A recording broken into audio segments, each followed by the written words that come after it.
Important story, because what happened yesterday? Monday, Newcastle present an official bid to Eintracht Frankfurt worth more than 70 million euros reported in the media, so more than this, for Ugo Ekitike. So negotiations ongoing club to club from Monday. And also negotiations with the player side. Then, what happened in the recent hours is that also Liverpool called to be informed on the situation of Ugo Ekitike. Liverpool always had an interest in the player, and he remains one of the options they have in the list. But Ugo Ekitike will be a Liverpool target only if they can't get Alexander Isak. Because at this stage, Liverpool are still trying to make something crazy and special happen for Alexander Isak. It's really difficult, it's really complicated. Newcastle always wanted to keep the player. Newcastle believe they can offer him an important new deal with an important salary in the upcoming weeks. So Newcastle are always trying everything possible to keep the player at the club. But Liverpool want to try. He's always been the dream target. He's always been the top target. What I'm told is that in the recent hours, Liverpool made a direct approach to Newcastle to inform them of the intention to open negotiations for a club record fee for Alexander Isak. So if Newcastle get Ugo Ekitike, Liverpool really want to try for Alexander Isak. That's the mission for Liverpool. Then, if Alexander Isak will not be available on the market, Ugo Ekitike can be an option not only for Newcastle, who wanted Ugo Ekitike and want Ugo Ekitike not based on what happens with Isak, but in any case, they believe they can play together, and that could be also part of succession plan for the future of the club, but they wanted Ekitike. That's the point. Full stop. Now, if Liverpool are going to be able to make something happen for Alexander Isak, we will see. But for sure, they are trying, making a direct approach to Newcastle for Alexander Isak. Then it's now our Newcastle. They can decide whether to sell or whether to reject. They always say they wanted to keep the player. That's always been the mission. We will now follow the situation and what happens with Alexander Isak. But for sure, Liverpool want to try for their dream target with an eventual club record bid. So Liverpool are really intention to try, and they made an approach, direct approach with Newcastle. Then, if they can't get Alexander Isak, Ugo Ekitike could be an option for Liverpool, while Newcastle are working on the deal, because Newcastle, at the moment, are the only club that presented an official bid for Ugo Ekitike and are in negotiations with his agents and with Eintracht. So let's see what's going to happen there between Newcastle and Liverpool in this story for Ugo Ekitike, but also in this story for Alexander Isak. That would be massive, that would be incredible for Liverpool. They are actually trying, but of course, this is in the hands of Newcastle. Newcastle have always wanted to keep the player, promised to the player that they want to offer him a really important new contract with a huge salary.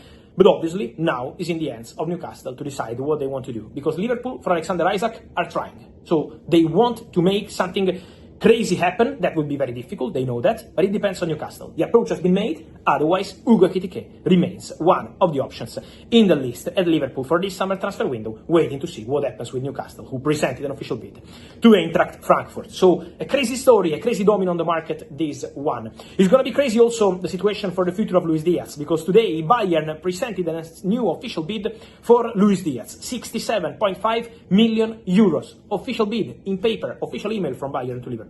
Liverpool immediately rejected. Liverpool are not accepting 60, 65, 67. These numbers are not enough to convince Liverpool to sell Luis Diaz. So that's the answer from Liverpool. Don't forget also Barcelona, because Barcelona remain in contact with the agents of Luis Diaz, but at the moment the deal is very expensive, so not easy at all for Barcelona, not easy also for Bayern. Both clubs remain in contact with the agents of the player, Barcelona and Bayern. They will have more round of talks, but now Bayern are going very big. The official bid has been rejected. Bayern want to attack and try again for Luis Diaz, so they are not leaving the conversation. They believe Luis Diaz can be a perfect signing, but again, Liverpool are rejecting this money, are rejecting these proposals, because they believe Luis Diaz is worth more than this with 2 years left on his contract. So that's the situation for Luis Diaz. Let's see, in this case, what Liverpool will decide to do if new proposals will arrive.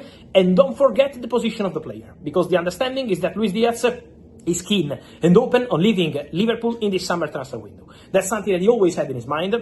You remember in February, March, I was telling you, I expect Darwin Núñez to go, and I still expect Darwin Núñez to go, with Saudi Pro League clubs also pushing. He's waiting for Napoli. He's been waiting for Napoli for weeks, but he can't wait forever, and so it will now depend on Napoli. They're also negotiating for Lorenzo Luca from Udinese, but Darwin can't wait forever, and there is strong interest from Saudi. So I always told you in February, March, I expect Darwin Núñez to go, and I think for Luis Diaz, the situation will be interesting. And Luis is open to leaving.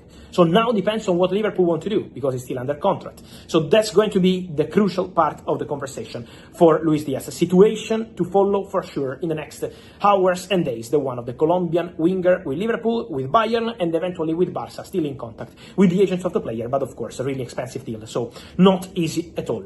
And then guys, Viktor Gyökeres. Viktor Gyökeres remains a topic to watch in these hours because the agents of the player are still in London.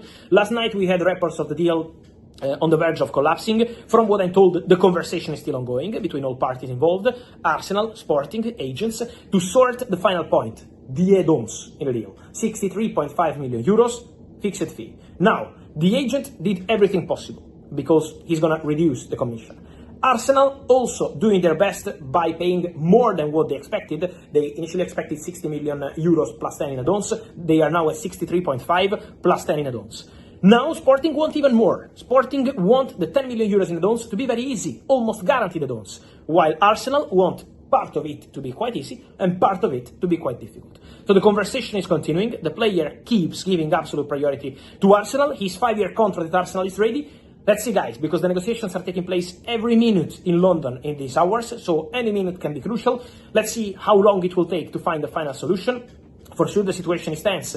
After Sporting is always requesting for more and more and more in the story, from the agent, from the player, from Arsenal. So once again, putting the deal in a situation when they need to negotiate and renegotiate and renegotiate. But Arsenal are still there. So let's follow the situation. Let's follow what happens. Gyökeres is waiting for Arsenal. At the moment, nothing has collapsed. Nothing is off. But for sure, the conversation continue in London to get to the here we go for Viktor Gyökeres to Arsenal.